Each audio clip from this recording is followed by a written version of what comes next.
आज आप मन 9 दिन ले नवरात्रि के पूजा करे हो ना। आज माता रानी के पूजा करा तो माता रानी की पूजा कब सफल हुई? जब घर में अपन दाई, अपन बहनी, अपन बेटी के जो घर में सम्मान हुई, ती घर में सरस्वती पूजा सफल हुई। सरस्वती पूजा सफल हुई। सरस्वती पूजा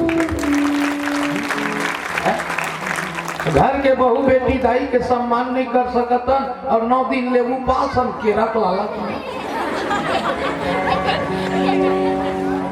घर के वो दाई मोरे रोटी भी न तरसे,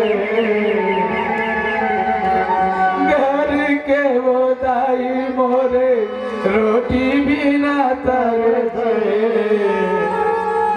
सब पूजा पाठ तोर ढाकोसला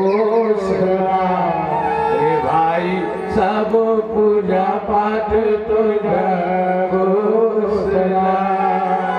घर में बेटी बहू के वो इज्जत नहीं है दाई वो, तोरे जंतर मंतर हावे चोचला रे भाई, तोरे जंतर मंतर हावे चोचला। घर के वो दाई हारे कपड़ा भी ना तरसे,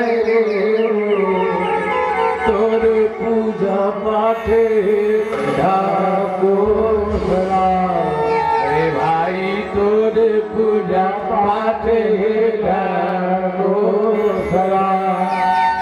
गरीब के घर में भाई दिया लाते बारे दे,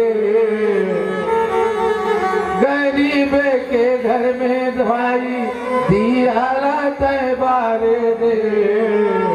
सबो जंतर मंतर हावे चोचला रे भाई, सबो जंतर मंतर